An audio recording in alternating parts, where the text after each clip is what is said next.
to sow, to destroy. This tells us today that God can bless you anywhere. Do you believe that God can bless you anywhere?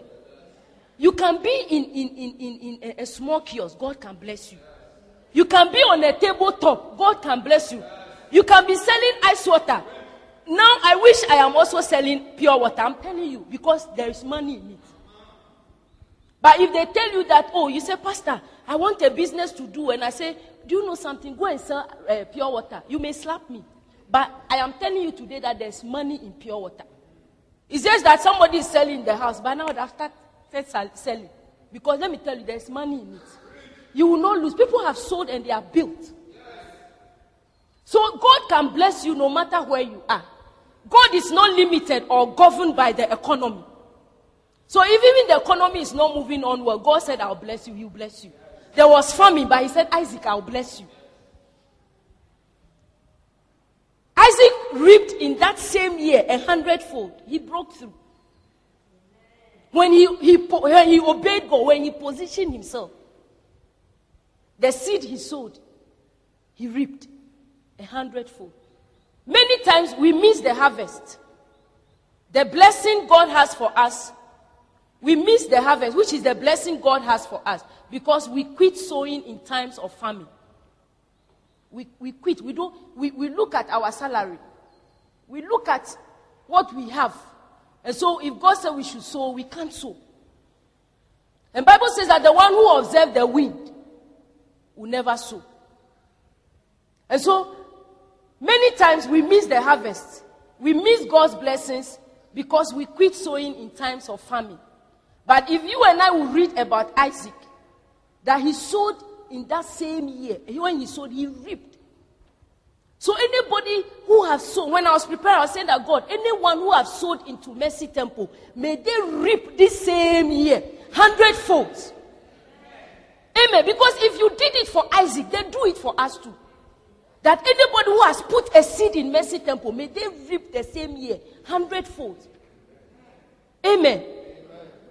Instead of breaking through, we find ourselves packing up.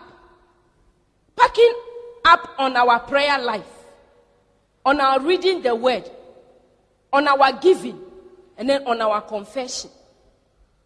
We quit. And we quit our prayer life. Say, because you prayed and God didn't answer, 2011, so 2012 you won't pray. Because you were reading the Bible, you read from Genesis to Revelation, and nothing happened. So you won't read this year. And so you've closed your Bible. And then giving, you say, oh, we've given, I even dropped my last money.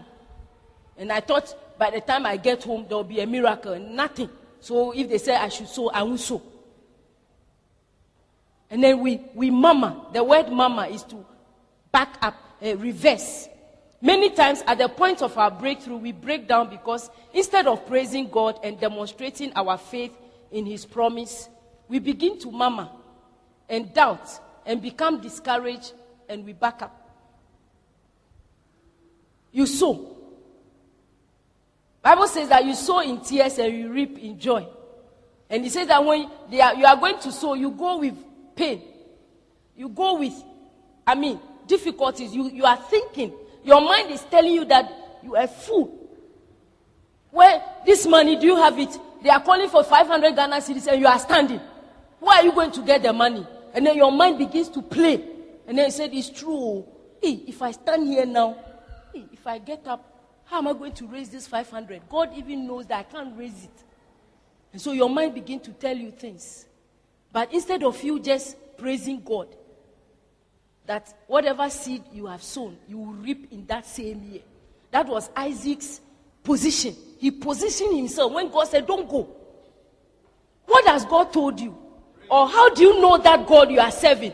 That if God tells you that sell ice water, you can confidently tell yourself that because God said I should sell, I will sell.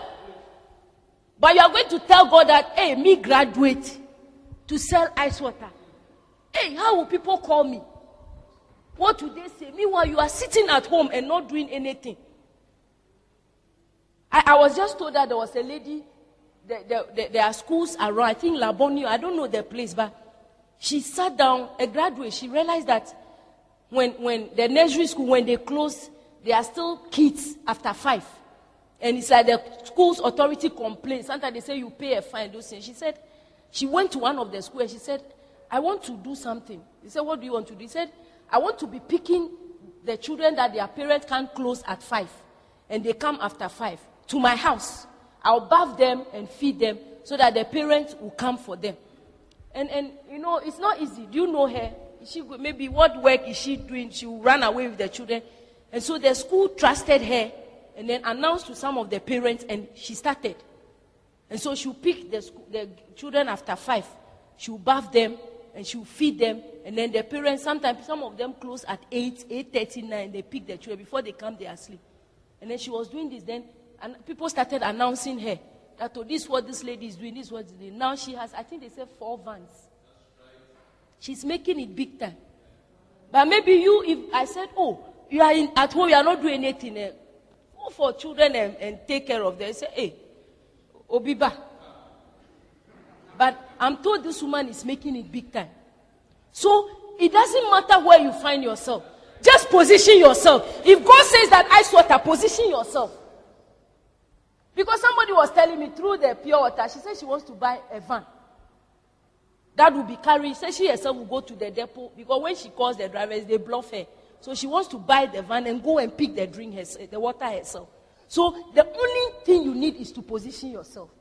If you have heard from God, Isaac heard. God said it's family. You want to run away, but I said stay. And so, because the same God that was with your father Abraham is the same God talking to you. If none of my words fell to the ground to your father, then you have to have confidence in me that whatever I'm telling you, it will not fall to the ground. We often wonder why God is taking so long to fulfill his word to us. Has it happened to you before?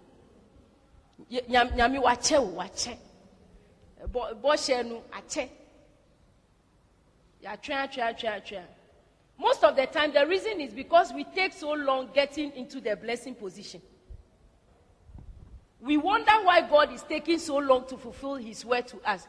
The reason is most of the time we take so long in getting into the blessing position. Your blessing is being delayed because you are not in the right position. You've not positioned yourself for that blessing. You are believing God to break through. You are praying. You prayed 12 months. And then 31st December, I say, hey, me born free January up to December. Now I answer. And then you have taken yourself from the position to get blessed. Because you see, the moment you pray, Bible says when you pray, believe you have it. And you will have it. So when you pray and you believe, you are in the position to receive the answer. But the moment your mind is telling you that God is keeping long, then you are out of that position. So there's no way the blessing will come to you. Just like the quarterback will not throw the ball until his receiver is in the intended position. When you saw the Blasters on Friday, because they want to score, you will not give to somebody who is not a little close to the pole. If your pole is here and the opponent's pole is here, and you pick the ball, are you going to turn and throw the ball this way? No, you make sure you turn to the position where the pole is, and then you throw to somebody who is there. And so you will not receive. It says that neither will God release the blessing until we are in the position to receive. Because if you are believing God I remember sometimes I say, oh God, I need a breakthrough. And then, I don't know, but on the way to church, I just said, God, if you bless, you give me money, I'll be happy.